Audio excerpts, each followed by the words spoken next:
Naging November 25, 2023 at around 8:55 sa Kabuntagon adunay robbery incident, armed robbery nga nahitabo didto sa Oro Sugbo Pawn Shop sa Colon Street, Barangay Kalubihan, Cebu City. Na nakita nato dito base sa CCTV footage na adunay upat ka suspects nga misulod mismo sa maong pawn shop. Unya giharas ang customer, apil ang gwardiya o dunay sales ladies na naapo dito. Unya diha dayon ilahang gilot ang katong mga assorted jewelries nga sa pagkakaroon wala pa nato ma-determine o pila gyud ang eksakto nga amount.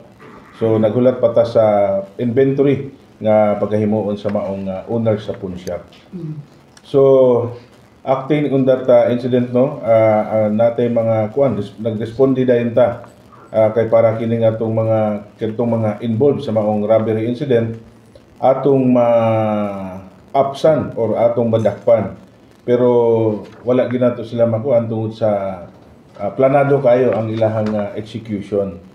So heading kuan sila sa south direction, prompting sa elements of station nga mag-conduct og hot pursuit operation and investigation. So sa pagkakaroon aduna nakitay mga nakuha nga mga lead.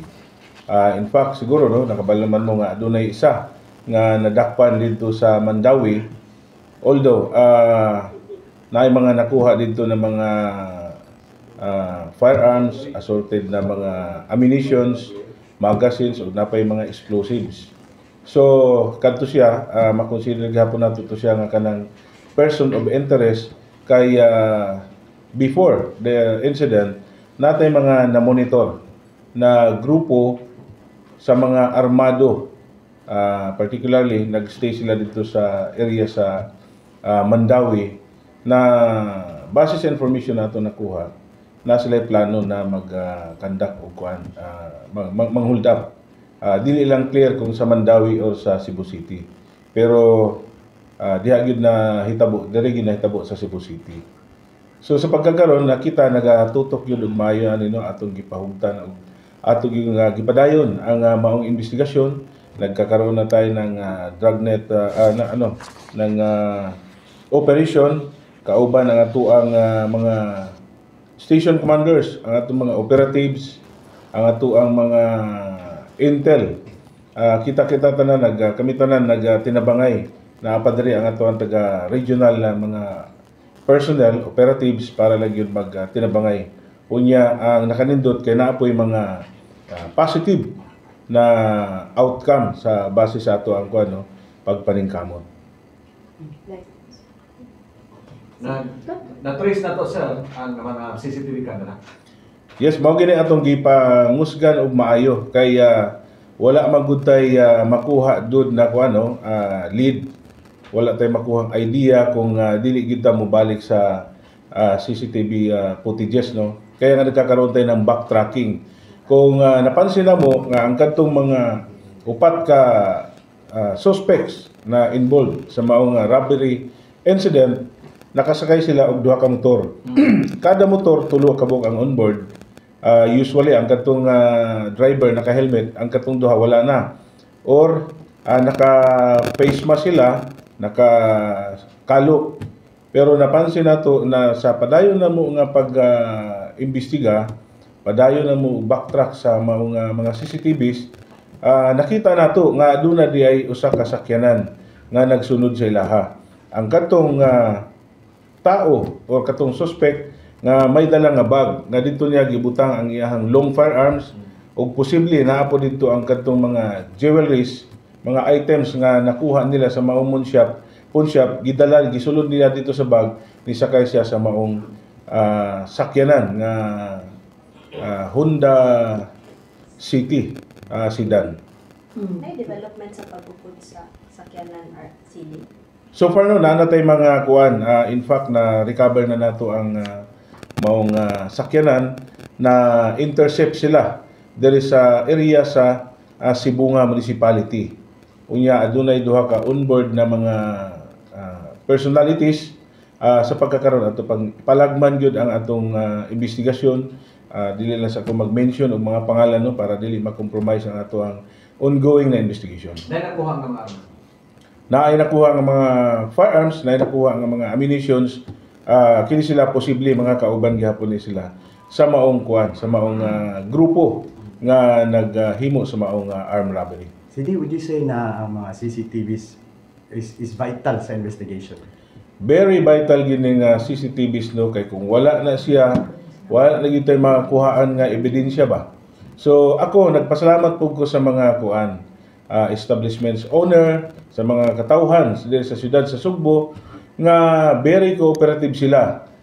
Nakabalo sila nga kanang adunay armed robbery, so sila very cooperative, sila mismo nag-volunteer sir na CCTV diri nga banda, diri nga area, so pwede ninyo ni magamit basig mahagip ninyo ang katong mga suspects na involved sa robbery. Pero nag-uban sir na dili mo cooperate ng kuan. Dili man sa iyo na dili mag-cooperate, ang uban napagi ka ng mangayo pa og kanang clearance kay siguro dili po sila maka-decide. Ngalan nga employee na sila, gusto pa sila magpadala og kanang letter. So among gihangyo kay tungod kay urgent, so nakasabot-abot tong mga managers o katong mga supervisors sa establishment. Okay sir, doon na siya connection sa Mandawi sir, persons of interest po sa Mandawi. Posible no makuha nimo kay naatay mga base dito sa kuan ba. Siyempre dili lang man pud siya mao ang katong hitabo no nga dili lang nahitabo sa kuan. Before ani napoy armed robbery incident na nahitabo dito sa Cagayan de Oro City. Na nakita nato the same modus operandi, the same mode of execution. Kung diri nagamit sila og kanang duha ka motor kadtong nahitabo po dito sa Cagayan de Oro City, duha pud ka motor ang ilang gigamit. Unom gihapon ka tawo ang makita nimo nga kanang sa imong yung makita sa imong duha ka mata ba. Duha ka motor, tulo ka katong mga involved sa robbery, sakay sila sa maong motor, unya naa gihapoy sakyanan pag-abot sa unahan. Nga musundo adtong isa ka tawo nga naay dalang bag, mao gihapon diri, naay dalang bag dito gisulod ang long firearms. Ang posible nga katong ilahang kinawat pud nga mga kuan, mga jewelries dito ra gyapon nila isulod. Mao mo sakay na sa kotse. So possible siya dili siya local boys CD. Ato pag gina siyang kuan no, ato pag gina siyang palagman ang investigasyon, pero makita nato sa ilahang pattern almost the same. Anya basin pud og kanang naa sila kanang local contact diri sa Cebu. CD, unom ra ba ka tao or napatay daghang laing mga tao? Kung i-consider nimo tong kuan no, wala man nato makiti o pila gyud ang onboard daan sa maong kotse. Siyempre na driver isa, so mahimo ng 7. Wa ta kabalo og pila ang sulod dito kay isa ra man pud tong ning kuan na ini sa kay isa. So wa ta kabalo og pila gyud onboard pud adtong kotse.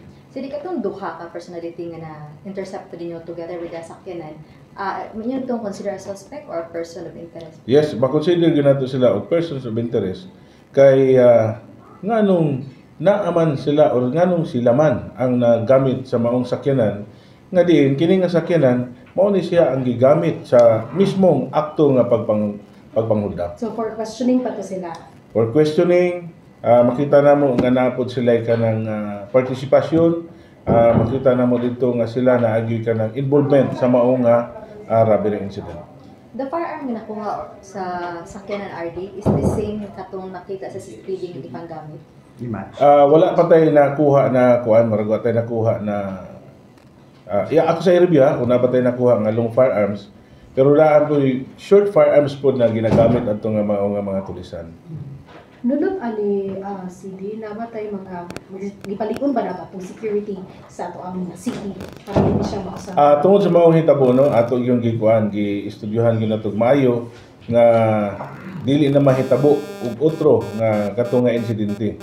Amo yung gipaningkamutan nga kanang di na gito siya mahitabo. So ato na pong gi-adjust ang ato ang deployment o kita nangandam na gyud para safety gyud ang mga katawhan diri sila. So say mo gi-advise CD sa mga establishments like pawn shops, like kaning mga kuan nga. Wala na sa mga armas, Ako yung ma-advise sa mga kuano sa mga pawn shop kay namo mga pawn shop nga naa na sila direct contact ba.